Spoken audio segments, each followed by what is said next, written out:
Olá, estamos hoje celebrando o Dia Internacional da Mulher. A data importa ser marcada para enaltecer a participação feminina na construção da sociedade gaúcha e brasileira. Não temos motivos para comemorar, infelizmente, em que pese o devotado trabalho do Ministério Público e de outros órgãos integrantes do sistema de justiça, as mulheres têm pago com a própria vida pela sua autonomia, pela conquista da sua liberdade. Em 2023, foram 87 vítimas de feminicídio, sendo que desse total, 64 eram mães. Portanto, o espectro das vítimas transcende as mulheres e se projeta para a sua prole. Consideramos que a data merece sim ser marcada como uma janela para a reflexão. Neste ano, o CEAF escolheu duas pesquisadoras de renome nacional no tocante à questão de gênero, com interfaces relacionadas ao patrimônio cultural. A Vivian Barbour vai abordar, a partir da divisão sexual do trabalho, o trabalho do cuidado, a sua naturalização e diluição no espaço e a consequente dificuldade de rememorá-lo em práticas tradicionais que costumam abordar a questão do patrimônio cultural. Melina Fachin, por sua vez, irá tratar dos cuidados como tarefas femininas e como esse trabalho, tantas vezes invisibilizado, aparece na jurisprudência dos tribunais superiores, inclusive do ponto de vista econômico.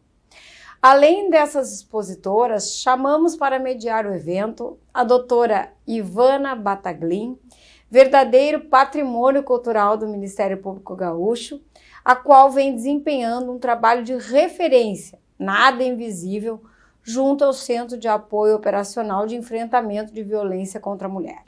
Fiquem bem e se sintam todos provocados pelas reflexões do nosso evento. Eu desejo, então, uma boa tarde a todos e a todas que nos acompanham, seja pelo nosso ambiente interno ou pelo YouTube. E dou as boas-vindas à doutora Melina e à doutora Vivian e agradeço imensamente o aceite para participar desse momento em que faremos uma reflexão um pouco diferente do tradicional, né? Não vamos falar sobre aquelas violências explícitas, aquelas violências como o feminicídio, que saiu um mapa ontem dizendo que aumentou no ano de 2023. A gente vai falar de umas violências que, por vezes, estão muito invisíveis. Muito embora, ultimamente, a sociedade tenha se empenhado em discutir essas violências invisíveis, que foi até, inclusive, foi até tema da redação do Enem, que é a questão do cuidado, que nesta sociedade patriarcal tem competido a nós, mulheres. Eu inicio, então, passando a palavra à doutora Vivian, para que ela faça a sua exposição. A palavra é sua, doutora. Olá, pessoal, boa tarde. Me veem, me ouvem? Tá tudo certo? Sim. Maravilha. Bom, antes de mais nada, eu quero parabenizar e agradecer a iniciativa, né, da doutora Ana e a doutora Ivana pela promoção desse evento, né? A gente estava conversando aqui antes de começar, né, de como é importante terem esses momentos de reflexão o tempo inteiro e como no 8 de março a gente mergulha de vez, né, nessas conversas, mas que é importante, claro, que as reflexões sirvam de subsídio para um ano de luta, né? Que todo dia é dia de luta para nós, né? Então, agradeço a oportunidade de debater sobre esse tema, que é um tema que, enfim, para nós mulheres é muito caro, que é debater sobre a celebração e a centralidade do cuidado na vida de todos nós e como que, no meu caso, eu vou focar no debate sobre patrimônio cultural, né? Como que as políticas de preservação do patrimônio têm celebrado esse lugar do cuidado. E é interessante, né? Gostei muito do vídeo de boas-vindas da doutora Ana, em especial quando ela fala que tem um recorte sobre as mulheres que sofrem feminicídio, grande parte delas são mães, né? Então, assim, isso chama especial atenção, porque a gente tem esse processo reiterado de invisibilização das mulheres e, em especial, da invisibilização desse trabalho de cuidado. Então, sem mais delongas, né, vou fazer uma apresentação de uns 15 minutinhos e espero que a gente possa debater depois alguns pontos dessa conversa. Então, a minha ideia aqui é propor que a gente olhe para o cuidado como um saber cultural. E para fazer isso, a gente vai ter que escancarar uma cena de invisibilidade das mulheres no espectro geral e especificamente nesse debate nas políticas de preservação, e quero propor, pensar junto com vocês alguns caminhos, opções, possibilidades de ruptura, de transformação dessa realidade. Então, antes de falar especificamente sobre as mulheres e sobre o cuidado, eu quero falar um pouquinho sobre patrimônio cultural. O patrimônio cultural, ele é diz o Sérgio Miceli, que é um sociólogo da cultura aqui da Universidade de São Paulo, a política de preservação do patrimônio é a política pública, segundo ele, e eu concordo, política cultural mais bem sucedida que já foi implantada no Brasil. Por quê? Porque ela foi implantada ali nos anos 30 e ela foi capaz de criar uma ideia homogênea, hegemônica do que é patrimônio. A gente pensa em patrimônio e a gente acha que isso é um dado, que está dado. A gente pensa em patrimônio, pensa em Ouro Preto, pensa no Pelourinho, pensa em Paraty, enfim, pensem nos seus exemplos de cidades coloniais aí Brasil afora. A gente vai ter algumas exceções desse formato de padrão de uma arquitetura colonial, que são os grandes monumentos. Então, ou a gente tem um padrão construtivo, ou a gente tem o grande monumento, mas é sempre algo, elementos construídos, então se confunde muito com a história da arquitetura e com o grande, com o excepcional, né? Isso vai ser muito importante quando a gente for debater sobre cuidado lá na frente. Só que eu queria chamar a atenção, e essa frase eu adoro, é do professor Upiano Bezerra de Menezes, que é um historiador que foi do Conselho Consultivo do IFAM por bastante tempo. Ele diz isso: se o valor é sempre uma atribuição, quem o atribui, quem cria o valor? Porque patrimônio cultural é um valor que a sociedade reconhece em algum bem. Só que esse reconhecer não é um ato objetivo, ele é fruto de um ato de atribuição, portanto tem um sujeito por trás que faz esse exercício de atribuição. Então tudo aquilo, toda escolha de preservação traz consigo uma escolha de não preservação. Tudo aquilo que eu escolho preservar traz consigo o outro lado da moeda e tudo que eu esqueci. Acho que esse é o ponto que eu queria sensibilizar vocês em relação às políticas de preservação. E aí, o que acontece? Seguindo aí na esteira do Upiano, ele vem comentar com a gente sobre essa ideia de como o patrimônio cultural ele acaba se confundindo muito com essa ideia de cultura enquanto cultura cólica. O que é cultura cólica? É como se a cultura fosse algo que está apartado do nosso cotidiano. Cultura é o museu, cultura é o teatro que eu vou, é a exposição de arte, é a orquestra que eu assisto no final de semana, é o cinema. Então, a cultura cólica é aquela que aparece em espasmos, que surge e desaparece com uma cólica. E qual que é o problema da gente entender essa cultura como algo descolado do nosso cotidiano? A gente tem uma desvalorização do trabalho, a gente tem um desprezo pela função do habitar, que é onde a gente mais aprofunda os nossos laços e nossas pertenças culturais, né? A forma como a gente vive, como a gente se alimenta, como nossos pais, nossos familiares nos educam, como que a gente dialoga com as pessoas do nosso entorno, como que a gente constrói as nossas casas, como que a gente se organiza nos espaços, né? Então você cria uma cultura que não consegue dialogar com o cotidiano. O cotidiano está de um lado, cultura está de outra. A cultura se transforma nesse lugar asséptico. Ele é fora do cotidiano. Ele não é o nosso viver cotidiano. E aí, qual que é a consequência disso? A cultura passa a ser um lugar de elitização que eu acesso enquanto um produto que eu sou capaz de consumir. Então, eu não sou um ser que produz cultura, mas eu sou um ser que, se tenho recursos, vou a algum lugar ou adquiro alguma coisa que me permite acessar a cultura. Então, eu me alieno da cultura. Então, eu me alieno desse processo enquanto um ser cultural. Isso é a faceta da gente levar a cultura para fora do campo do cotidiano, do campo do trabalho. Agora, se a gente parar para pensar, e aí a gente vai começar a mergulhar um pouco mais no patrimônio, diz também o Piano, e aí a gente pode até pensar em relações, assim, quando a gente vai falar de patrimônio nacional, patrimônio da humanidade, né? Qual que é aquele lugar em que a gente cria laços de pertencimento com os bens culturais? É aquele lugar da relação contínua, demorada, que se adensa. Eu acho linda essa imagem da relação que se adensa. A relação só se adensa quando ela é reiterada, quando ela é cotidiana, quando ela é despretensiosa, né? Ela vai se acumulando no tempo, né? Um acúmulo de historicidade. Esse lugar do adensamento e da relação continuada, esse é o lugar mais propício para a fruição do patrimônio. Porque eu me relaciono com os bens e eles passam a fazer parte da minha vida, do meu cotidiano. Aquilo me diz respeito intimamente, não porque eu li num livro de história, que eu tenho que ir lá e preservar determinado bem cultural, porque ele é um marco da arquitetura, porque ele é um marco de tal civilização, mas porque aquilo diz intimamente a minha história, a minha realidade.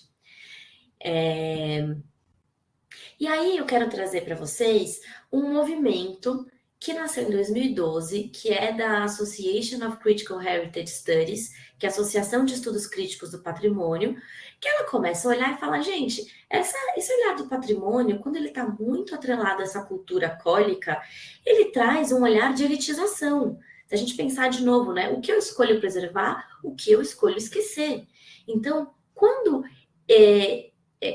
o que a associação traz, e ela está muito imbricada nos processos de reconhecimento de patrimônio da humanidade, porque se a gente parar para pensar, né, patrimônio da humanidade são valores universais. Universais para quem?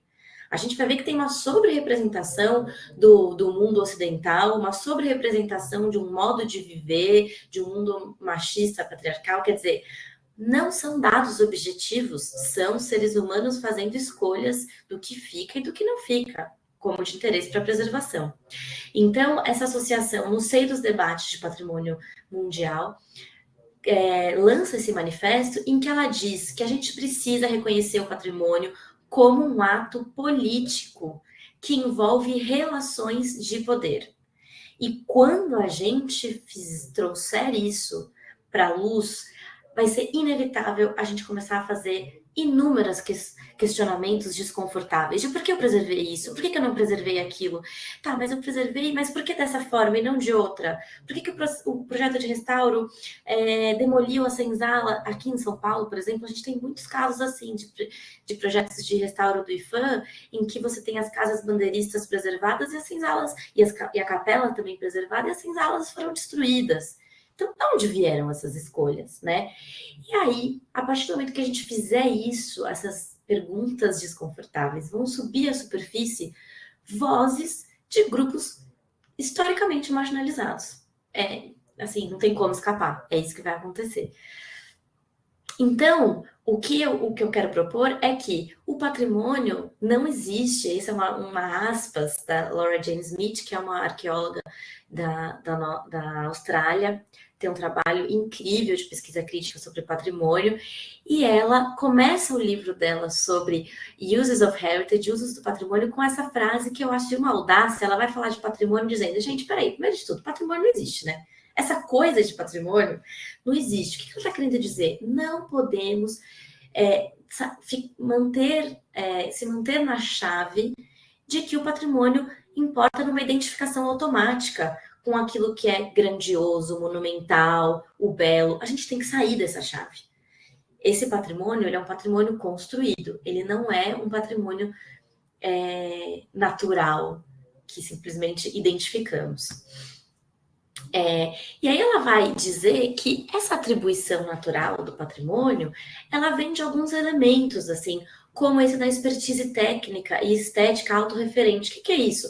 A gente tem um grupo de especialistas, isso é tão comum, né? Aí a gente precisa explicar para as pessoas porque aquilo é importante para elas. E a gente tem grupos de especialistas, conselhos, corpos técnicos que produzem quilos de documentos para que a pessoa leiga compreenda por que é importante ela preservar aquela arquitetura daquele jeito assim assado.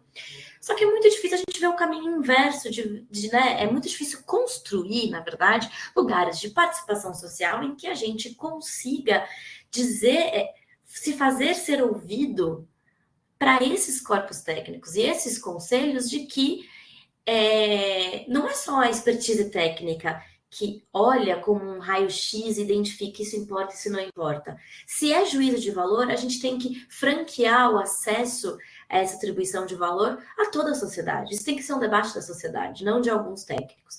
Então, o valor não é imanente, ele não pulsa do objeto.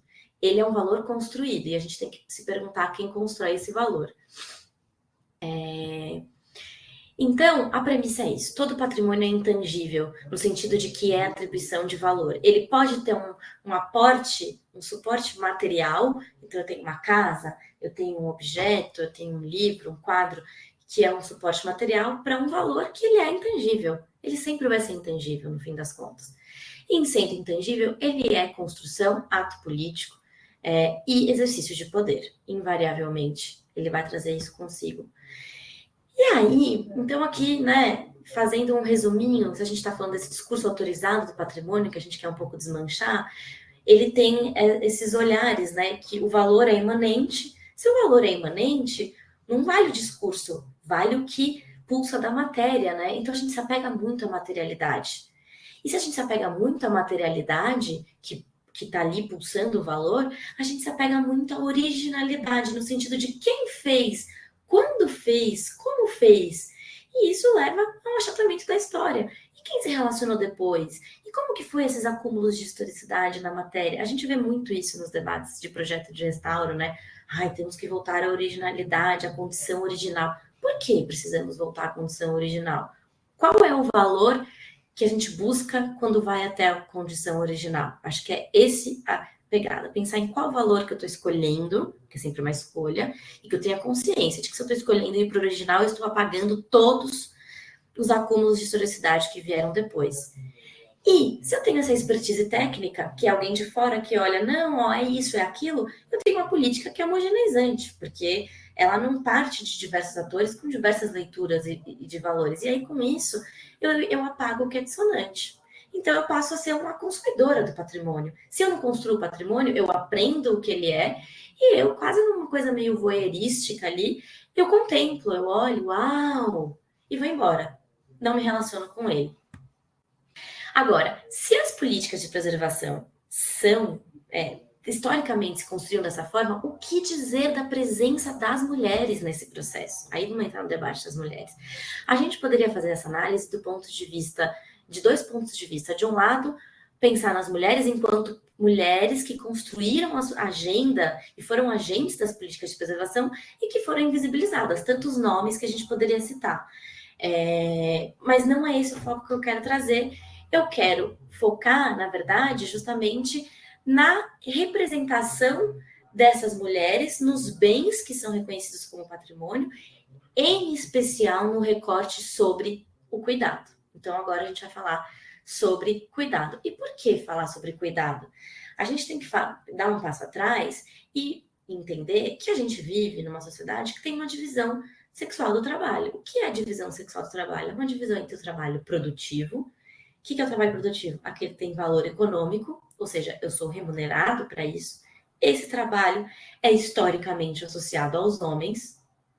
E a gente tem um trabalho reprodutivo. O que é o trabalho reprodutivo? Aquele que é feito para a reprodução da vida, mas ele não tem um valor econômico reconhecido e que é historicamente atribuído às mulheres. A gente vive esse processo de divisão sexual do trabalho. E como que essa divisão sexual do trabalho se reflete nas políticas de preservação?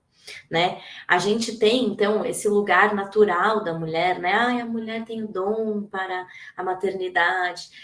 O filho nasce, ela já entende qual cada choro, o choro da comida, o choro do sono.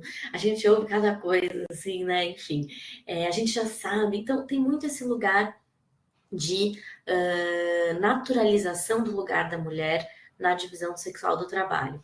A Silvia Federici, ela é uma historiadora italiana que vai falar muito sobre isso, e a gente vai falar um pouquinho dela mais para frente, mas eu quero chamar a atenção, a despeito da divisão sexual do trabalho, para a centralidade do cuidado na nossa vida.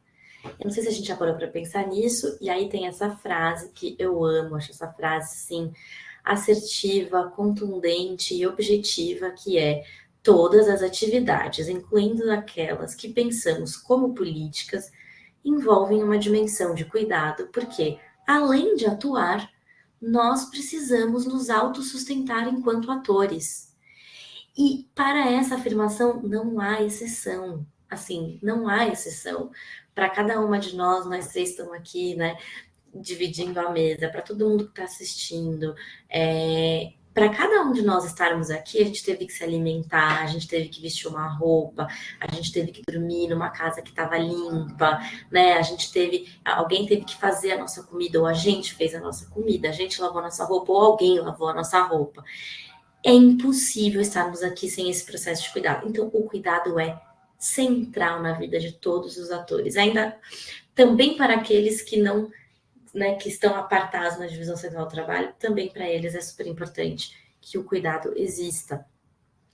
Aqui tem um videozinho que eu vou até, a gente não precisa passar, porque eu já trago aqui os dados logo na sequência, que é um estudo da Oxfam, que a gente estava falando também sobre a pandemia, né? A pandemia trouxe olhares para o cuidado, né? Porque as pessoas, de repente, se viram trancadas nas suas casas, sem as redes de apoio, sem as creches, sem as avós, sem a tia, a amiga que busca na escola, e estava todo mundo dentro de quatro paredes, tendo que fazer reunião online, sem saber mexer direito nas coisas, tendo que fazer a comida, tendo que limpar o filho que foi no banheiro e gritou "terminei" no meio da reunião, e a comida que caiu, sabe assim? Acho que a cena é a mais clara possível, né? E aí, em função dessa cena toda, a Oxfam faz esse trabalho de pesquisa sobre alguns dados do cuidado no tempo da pandemia e diz esse dado absurdo que é que as mulheres e meninas ao redor do mundo dedicam 12,5 bilhões de horas todos os dias, somando o trabalho de todas essas mulheres, dá 12,5 bilhões de horas todos os dias ao trabalho do cuidado não remunerado. Se a gente atribuísse um valor econômico, a gente estaria falando de pelo menos 10,8 trilhões de dólares por ano à economia global, o que corresponde a 3 vezes o valor da indústria de tecnologia do mundo. Para a gente ter uma dimensão do que a gente está falando. Então, assim, não é pouca coisa, é absolutamente central. Depois tem alguns dados específicos que aí acho até que talvez a Melina vai abordar sobre isso, porque aí tem também a questão do trabalho do cuidado remunerado, não remunerado, e como que isso envolve já tantos ramos do direito, enfim. Mas são pesquisas que vão se aprofundando e mostra como que os trabalhos ainda remunerados são os mais precarizados, são de maioria de mulheres negras. Então, assim, são camadas de precarização e subalternização que vão se revelando, né? E aí, voltando para a Silvia Federici, ela fala sobre isso, que eu acho muito legal, que ela, nos anos 70, faz uma greve, ela organiza uma greve contra as mulheres e fala: a gente vai cobrar salário pelo trabalho do cuidado. Mas não é porque a gente quer ser remunerada, é porque a partir do momento que a gente precificar e as pessoas entenderem o valor econômico, as pessoas vão passar a olhar para esse trabalho. Então, a gente está falando sobre trazer para a superfície um trabalho central e absolutamente invisível, né? Isso foi uma estratégia que ela usa nesse movimento nos anos 70. E se a gente pensar nas definições de cuidado, o cuidado, gente, por definição, ele está naquele lugar que é o invisível. Então, o cuidado, ele responde à fragilidade, é uma resposta adequada à fragilidade do outro. Ele, quando é bem feito, não é notado, porque ele se antecipa às necessidades. Ele lida com o trabalho sujo, aquilo que tipicamente não queremos lidar fluidos corporais, pessoas doentes, né? Então, isso são tudo interfaces que a gente associa ao trabalho do cuidado. Agora, se ele é invisível dessa forma, como que ele está colocado no campo da preservação do patrimônio, né? Aí, aqui, rapidamente, eu quero trazer uma dinâmica de análise trazida pela Vânia Carneiro de Carvalho, que é uma pesquisadora do Museu Paulista, aqui de São Paulo, em que ela vai analisar o ambiente doméstico de casas aqui na região de São Paulo entre século XIX e século XX e entender como os objetos refletiam questões de gênero na espacialidade. E aí ela cria um método de análise que eu vou usar emprestado aqui, porque eu achei incrível essa metodologia dela, que é pensar nas dinâmicas centrípetas e centrífugas na materialidade do espaço doméstico.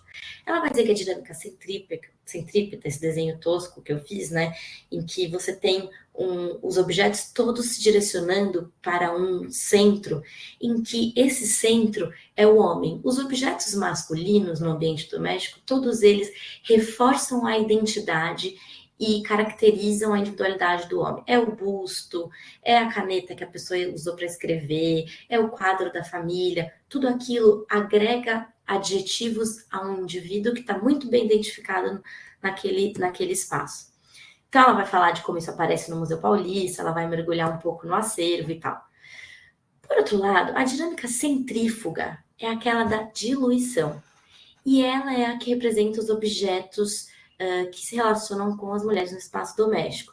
Então, assim como o cuidado, que quando bem feito desaparece, porque ele se antecipa às necessidades, os objetos que se relacionam com a mulher são todos eles objetos que diluem a própria existência da mulher. Ela se doando infinitamente no espaço, ela desaparece.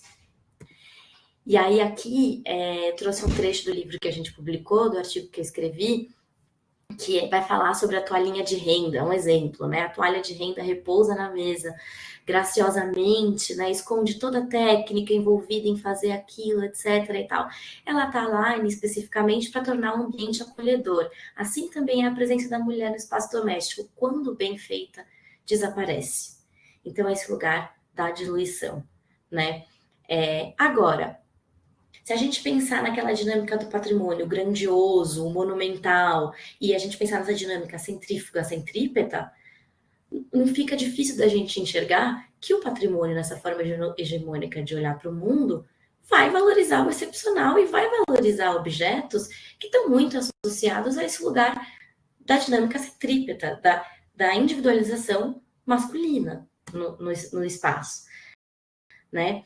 E aí, já caminhando para a conclusão, que eu falei já 20 minutos, eu me propus um pouco a fazer essa análise. Então, vamos ver nos objetos, nas políticas de tombamento aqui no estado de São Paulo, os tombados pelo IFAM no estado de São Paulo, se a gente tem algum bem tombado que celebra o cuidado, né? E aí, esse levantamento vai mostrar que a gente tem 100 bens tombados, quando você vai esmiuçar, são a maior parte deles bens religiosos, ou seja, igrejas, etc. Bens institucionais, bens de patrimônio ferroviário, bens coloniais, acervos, que seriam, né, acervos de museu, etc. e tal. Sobra pouquíssima coisa desses caldos, né, desses conjuntos mais bem definidos, para a gente pensar o que é que tem que fale sobre o cuidado, fale sobre a mulher. A gente tem uma sobre-representação institucional e religiosa nesses bens, né? E aí, uma coisa especialmente me chama a atenção, que são esses bens representativos da imigração japonesa no Vale do Ribeira, que foi um tombamento do IFAM feito mais recentemente, já que no século XXI. E aí, eu chego num bem que é a Residência Senhora Sussu Okiyama. E aí, assim, aquela coisa, nossa, tem uma residência que não é um espaço grandioso, monumental, que é um nome atribuído a uma mulher. Será que ali a gente está falando sobre cuidado? E, na verdade, não necessariamente. A gente está falando sobre uma forma de ocupar aquela região, já é um alargamento da noção de patrimônio, porque está falando de migração japonesa, etc. e tal, mas ainda não está falando, celebrando o papel da mulher, o trabalho da mulher em relação ao cuidado. E aí a minha dúvida é, Então, será que o cuidado está no patrimônio imaterial, na celebração do patrimônio imaterial? E aí, vamos fazer esse levantamento. Então, a gente sabe que tem 49, bom, acho que a gente aumentou já esse número, na verdade, mas a gente tem aí cerca de 50 e alguma coisa bens registrados pelo IFAM como patrimônio imaterial. E aí, lá sim, a gente encontra referências a protagonismos de mulheres em ações tipicamente relacionadas ao cuidado, como o das paneleiras de goiabeira, como as hichoko, que vão por meio do artesanato contar as histórias, as tradições de mãe para filha, ou como a tradição das doceiras da região de Pelotas e antiga Pelotas. Então a gente consegue ver que, puxa vida, se o cuidado se dilui, é mais fácil, talvez, abordá-lo nas políticas de patrimônio imaterial. Mas aqui eu quero chamar uma atenção, e aí eu já vou encerrando, para o seguinte: o patrimônio imaterial também pode reiterar os machismos e as invisibilidades que a gente sofre no que diz respeito ao cuidado. Aí aqui eu cito uma pesquisa da Inês Soares e da Cecília Rabelo, quando elas estão olhando patrimônio imaterial a partir da questão de gênero, e elas vão falar sobre o cordel, por exemplo. O cordel tem todo um trabalho de costura dos livros e da forma e da confecção dos objetos, da organização, que é todo atribuído a mulheres. Mas nenhuma delas está na centralidade do reconhecimento da atividade do saber fazer do cordel. Então, facilmente, a gente reproduz esse machismo também nas políticas do patrimônio imaterial, e a gente precisa estar atento para isso, para combater de alguma forma. Então, o que eu coloco como questão será que a gente precisa, diante de todo esse cenário, reivindicar um novo patrimônio?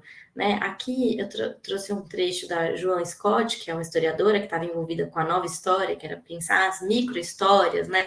Não é a história oficial, é a história das mulheres negras, é a história, né? A gente tem essas subdivisões da história nesse movimento, e ela vai falar sobre a história das mulheres.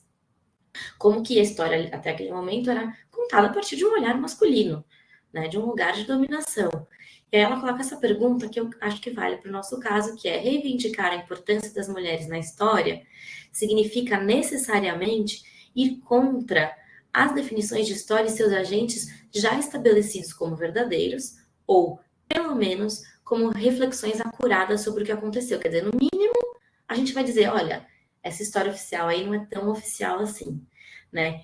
E aí o que ela diz e para isso a gente tem que lutar contra padrões consolidados, porque a gente vai trazer vozes que nunca foram ouvidas, pontos de vista que jamais foram colocados. E é esse um pouco o desafio que eu acho que a gente tem com relação ao patrimônio cultural quando a gente vai falar sobre as mulheres e o trabalho do cuidado. Então é isso, que tem um monte das referências que eu citei. Eu agradeço e fico à disposição para a gente debater mais sobre o assunto. Obrigada. Nós é que agradecemos, Vivian, foi incrível ter uma nova perspectiva, como eu comentava antes, com vocês antes de entrar, a minha área é uma espécie de violência mais perceptível, né, contra as mulheres, e o cuidado é uma violência muito invisibilizada, e essa perspectiva, né, do patrimônio foi incrível. Eu até tirei uma foto de uma das tuas lâminas, né? Se tu puder disponibilizar esse material, eu achei incrível também. E te agradeço muitíssimo por essa participação. E já de imediato eu passo, então, a palavra à nossa outra convidada, a doutora Melina, para fazer a sua exposição. Muito obrigada pela presença.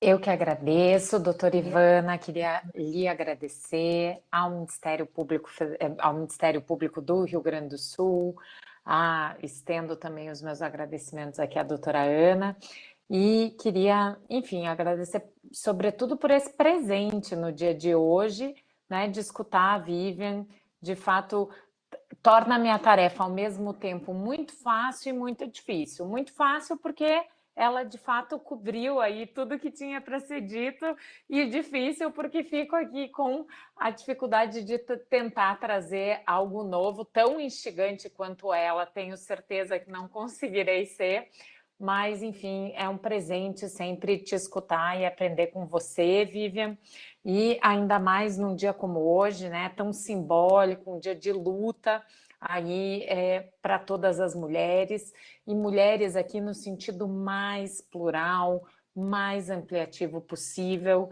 né? Mulher não é ser só biologicamente mulher, é ser socialmente percebida como mulher, é desenvolver e exercitar funções femininas, é sentir-se mulher. Então, para todas essas mulheres hoje, um feliz dia de luta para nós. Hoje é um dia simbólico, mas obviamente a nossa luta é uma luta diuturna, e isso tem tudo a ver com o nosso tema aqui, que é, né, o direito ao cuidado, ou o direito aos cuidados. Ontem, na véspera desse Dia Internacional da Mulher, foi divulgado o ranking da desigualdade de gênero. Todo ano a ONU faz isso para marcar, enfim, aonde estão aí as assimetrias. O Brasil, nesse ranking que mapeia 146 nações, que são as nações que respondem voluntariamente aí à ONU, nesse ranking nós estamos no 94º lugar de 146 nações. É muito ruim, mas uma notícia, né, enfim, boa é que já estivemos piores, né? Então, assim, avançamos ainda que lentamente, muito lentamente, avançamos nesse sentido, mas ainda com muitas assimetrias, né? Se nós vermos, por exemplo, se a gente cruza os dados do IDH com o Produto Interno Bruto e esse ranking, a gente vai ver que países muito mais pobres, né, ou seja, que têm muito menos condições de desenvolver políticas públicas robustas, performam muito melhor em igualdade de gênero do que o Brasil. E eu não estou falando de países nórdicos, eu estou falando dos nossos vizinhos aqui, latino-americanos, Chile, Uruguai, Argentina, performam muito melhor no ranking do que, por exemplo, o Brasil, né? Então, a gente, de fato, tem aí com esses dados um elemento bastante revelador a pensar. E junto com esse ranking, um outro dado que a ONU sempre divulga é o tempo da igualdade, né? O cronômetro do atingimento dessa igualdade substancial. E nós estamos aí vivendo num mundo em que ainda levaremos mais um século para atingir a plena igualdade de gêneros. E se a gente coloca os marcadores raciais, né, outras vulnerabilidades somadas, esse tempo aumenta. Quais são os principais fatores que incidem nessa desigualdade? Um deles é o tempo dedicado às tarefas domésticas e aos cuidados com os filhos, o que tem, obviamente, uma conexão direta aí com o nosso tema, que é justamente o tema do direito ao cuidado.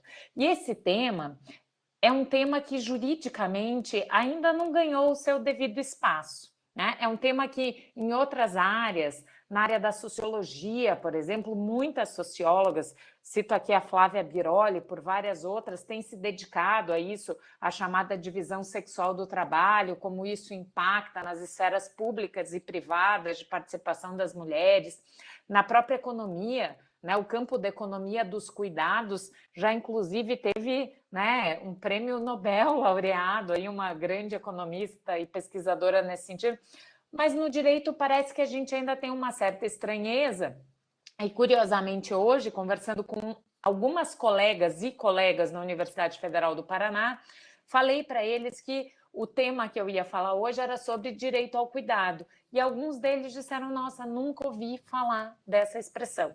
Então, acho que esse é um termômetro que mostra que, de fato, o direito aqui ainda precisa prestar uma atenção maior a esse tema, que é um tema fundamental. O lado, não quero ser eu aqui a portadora só de más notícias, o lado bom é que o direito tem despertado para isso, né? Nós temos hoje uma política nacional se desenhando, uma política pública voltada para esse tema.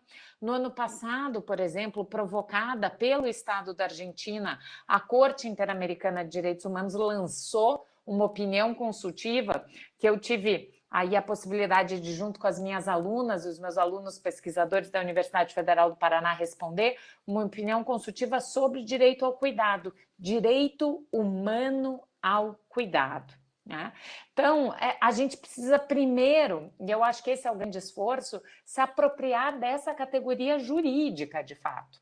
Porque a gente não tem ainda, dentro do nosso sistema constitucional, dentro do nosso sistema de proteção dos direitos humanos, a meu ver, nós ainda não temos um conceito de cuidado, um conceito de direito ao cuidado que abranja aí todas essas esferas. Obviamente que a gente tem, né, e eu não estou aqui advogando por uma reforma constitucional que inclua isso na Constituição, acho que poderia até ser benéfico, mas a gente já tem dentro do nosso sistema constitucional várias das pernas do cuidado ali estabelecidas, né? O próprio princípio da dignidade da pessoa humana, os direitos fundamentais que garantem bem-estar físico, psicológico, social, direito à saúde, educação, moradia, alimentação.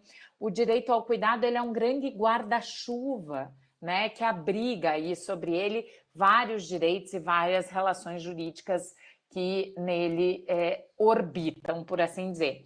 Uma das autoras que trabalha muito bem com esse tema e que eu vim a conhecer por conta de responder a opinião consultiva e estava citada ali num dos slides da Vivian, é a Joan Tronto, né? E ela vai falar que o cuidado, ele engloba tudo, absolutamente tudo que a gente faz para manter, continuar, reparar o nosso mundo, para que a gente possa continuar vivendo nele da melhor maneira possível.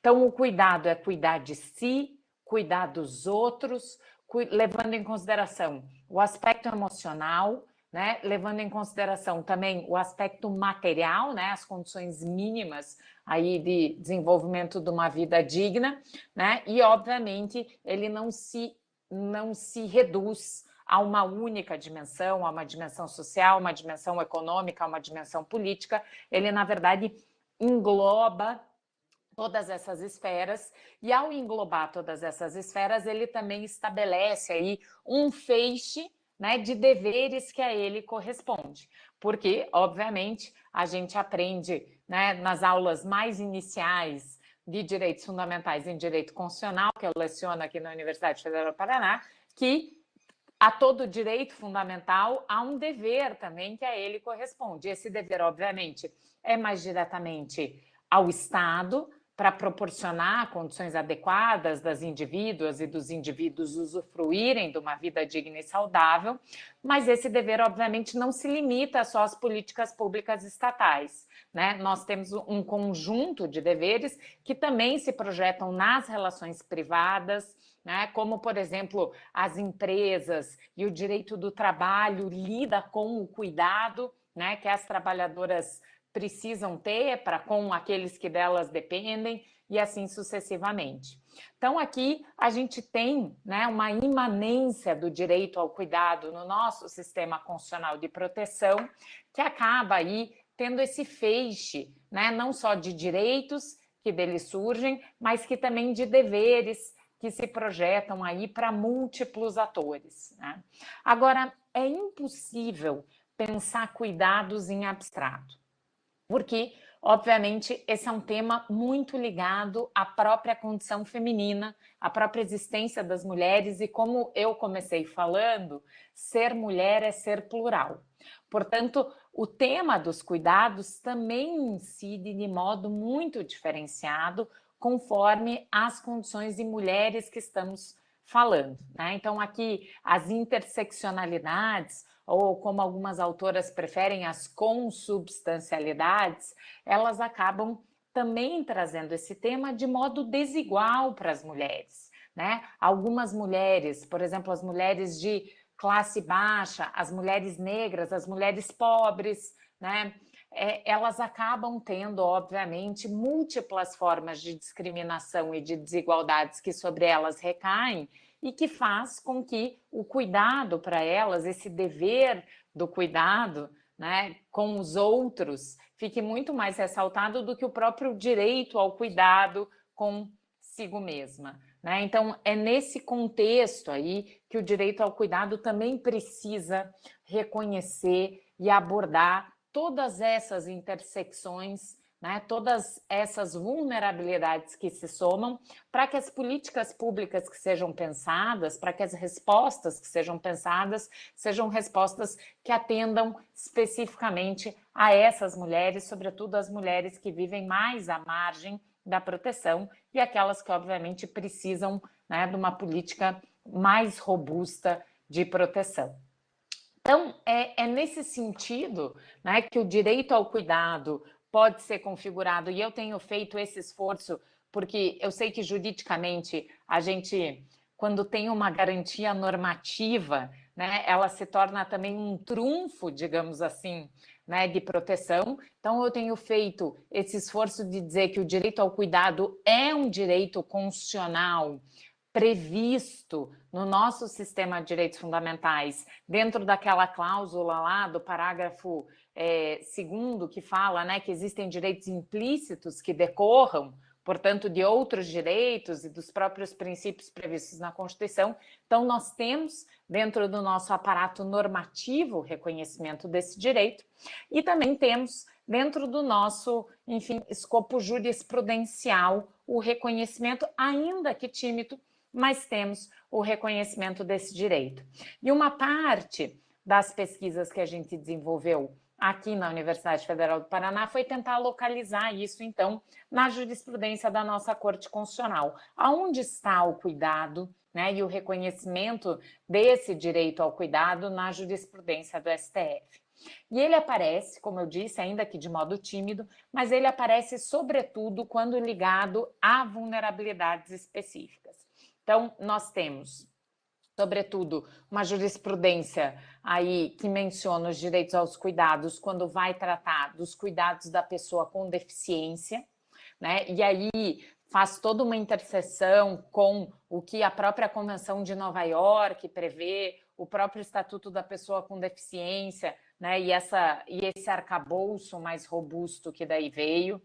Temos alguns julgados, sobretudo alguns habeas corpus, que tratam do direito ao cuidado, quando falam da substituição da prisão preventiva pelo regime domiciliar, quando geralmente a mulher, né, os julgados até chegam a usar a palavra pessoa, mas a gente teve a curiosidade de ver, e todas as pacientes dos habeas corpus eram mulheres, né? Então, a substituição da prisão preventiva pelo regime domiciliar, quando a mulher é responsável pelo cuidado de crianças, sobretudo crianças pequenas ou de pessoas com deficiência. Então, aí também a gente tem um conjunto de uma jurisprudência que já se consolidou nesse sentido, sobretudo em habeas corpus, né? Alguns outros também habeas corpus ou mesmo recursos extraordinários que vão fazer menção aí a alguns cuidados relativos com a maternidade.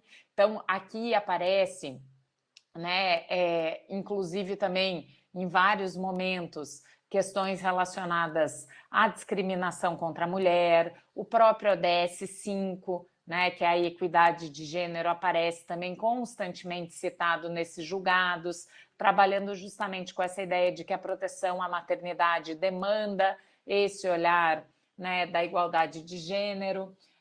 Portanto, nós temos aqui também um conjunto jurisprudencial que vai olhando a maternidade, né, então essa relação de maternidade com o direito aos cuidados. E aqui é bastante relevante porque alguns votos trazem até uma distinção, sobretudo com relação ao que a gente costumeiramente se refere às mães solo, né? Que são uma realidade bastante importante do ponto de vista do percentual das nossas constituições familiares hoje no Brasil, né? E como isso também precisa de um olhar diferenciado. Ainda na jurisprudência do Supremo, os cuidados aparecem com relação às pessoas idosas, né? Tem se trabalhado muito como a atual geração de mulheres é uma geração que projeta cuidados tanto para os filhos quanto para os pais, né? Ou mães ou pessoas mais idosas dentro das famílias. Então, essa jurisprudência também ressalta isso, obviamente muito conectada com a jurisprudência relacionada à maternidade, mas aqui com uma ótica mais de dever do que com uma ótica de direitos, aparece uma jurisprudência, e aqui talvez seja o maior número de achados em termos numéricos, em relação a crianças e adolescentes. Então, esse dever de cuidado que se tem com relação a crianças e adolescentes. E aqui, também um outro achado bastante curioso foi a quantidade de vezes que o próprio Supremo usou a Convenção dos Direitos da Criança para fundamentar os seus acórdãos. Essa é uma das convenções mais citadas pelo Supremo, né? Nesse achado da nossa pesquisa também foi uma das coisas que apareceu. E aí, por fim, os dois últimos rasgos, digamos assim, dos cuidados na jurisprudência do Supremo são com relação à licença maternidade. Especificamente, né? Então, a gente tem um amplo leque sobre maternidade, mas especificamente sobre licença, aparece a questão dos cuidados na extensão da licença maternidade ao genitor monoparental, ao pai genitor monoparental, então essa extensão aparece, e também a equiparação da licença adotante à licença gestante, também ali esse tema aparece. Então, a gente tem aqui na jurisprudência do Supremo essa gama, né, esse leque de matérias que tratam sobre direito ao cuidado. Obviamente, fica muito claro, né, tirando ali na questão do pai genitor monoparental, todas elas falam sobre mulheres, né, são sobre mulheres, e aqui eu não posso deixar de fazer um parênteses, que é, obviamente, um tribunal de homens que também julga esse tema para as mulheres. Né? Portanto, do ponto de vista jurídico, a gente não pode deixar de remarcar, né, nesse dia tão simbólico, que a gente tem um tribunal que hoje conta apenas com uma única mulher. Né? E, portanto, essa também aí é uma reivindicação que diz respeito especificamente à pauta e às pautas dos temas das mulheres, e, sobretudo, também o direito do cuidado aqui dentro desse contexto. Então, me encaminhando para a conclusão, a minha ideia aqui era só demonstrar como essa categoria do direito ao cuidado, ela de fato é uma categoria jurídica sindicável, do ponto de vista normativo, constitucional, e do ponto de vista mesmo do que o próprio Supremo tem construído aí dentro da sua jurisprudência. Né? Esse é um tema, a meu ver, que nos desafia, porque desafia o próprio modo de que a gente pensa o direito. Nós tradicionalmente viemos de uma formação jurídica que pensa o campo do direito público, do direito privado, e o direito aos cuidados atravessa esses dois campos, porque a vida das mulheres é atravessada por eles. Né? As mulheres, por terem mais jornadas, né? A quantidade de horas ali que a Vivian trazia naquele slide é assustadora. Então, as duplas, as triplas jornadas, as cargas mentais, isso tudo afeta a possibilidade da participação das mulheres na vida pública para estudarem, para sua formação, para pesquisarem, para ascenderem no mercado de trabalho e assim sucessivamente. Portanto, esse é um tema que desafia o próprio modo pelo qual o direito foi pensado nessa divisão estanque entre público e privado, né? E, enfim, nada mais transgressor do que isso, do que a presença feminina, né? Que projeta justamente essas desigualdades públicas para o campo, essas desigualdades privadas, perdão, para o campo público, fazendo dessas questões um debate público. E aqui eu acho que a importância desse nosso evento hoje, trazer o tema dos cuidados à luz. Né? Nós não estamos sós. No dia de hoje foi publicado um belíssimo artigo da desembargadora federal Inês Virgínia do Prado Soares e também da queridíssima Lúcia Bastos, sobre direito aos cuidados no Conjur. Convido a todas e a todos irem lá ler, e é fundamental, obviamente, que a gente coloque esse tema na pauta, popularize esse tema, porque sem a menor dúvida a gente precisa enfrentá-lo para que a gente possa encurtar esse prazo de um século que nem eu, nem a Vivian, nem a doutora Ivana e muito menos as gerações que virão depois de nós, das minhas filhas e de tantas outras, vão querer ou vão poder esperar. Então, o nosso papel aqui é construir um direito que, obviamente, possa acelerar esse tempo da igualdade. Muito obrigada. Eu que agradeço, doutora Melina. Essas considerações são absurdamente instigantes e fazem renovar uma esperança, né? Uma esperança de que a gente está a passos de formiguinha, mas estamos indo num caminho da equidade. Muito embora as pesquisas demonstrem que vai demorar bastante tempo, é o que nós estamos fazendo hoje, que vai fazer com que lá na frente tenhamos, né, chegado na equidade de gênero tão almejada. Em face do adiantado da hora, não temos como fazer grandes debates, né? Mas gostaria que deixassem assim as suas considerações finais, né? Começando então pela doutora Vivian a respeito, e já agradeço muito, muito mesmo a presença de ambas hoje aqui nesse debate. Doutora. Bom, primeiro, é muito bom ouvir a Melina falando e trazendo esses dados, essa pesquisa toda, que é um pouco esse processo, né, de trazer para a superfície esses debates e trazer com esses parâmetros e critérios, né, quer dizer, esse debate não está deslocado de uma realidade de gênero, de uma realidade social, de raça, né, também na jurisprudência. E um parênteses aqui, me dá uma certa... É absolutamente compreensível e, ao mesmo tempo, dá uma certa revolta essa informação das pacientes, né, que vão cumprir em casa porque são mulheres e precisam cuidar.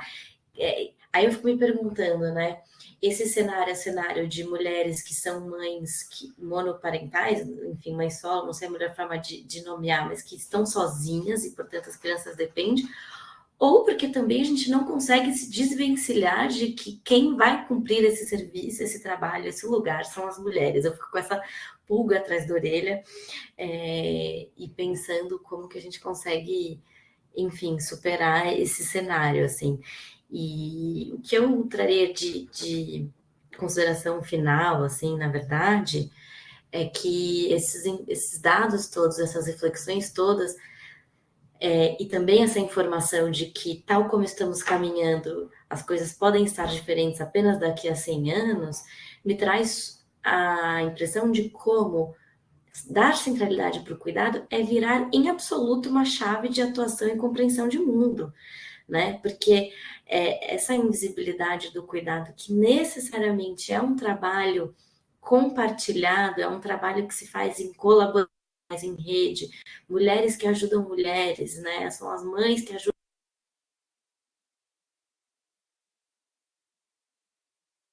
Compartilhamento horizontal. Vocês me ouvem? Ixi, Maria.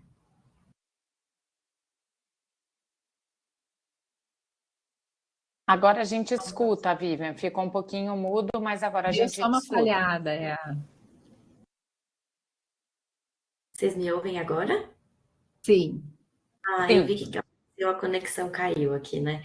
Enfim, só para concluir, eu acho que falar sobre a centralidade do cuidado é também trazer uma forma de compreensão de mundo que é menos competitiva, e essa construção das grandes autoridades, das grandes referências, né, das grandes dinâmicas centrípetas, e focar em dinâmicas de colaboração, de horizontalidade.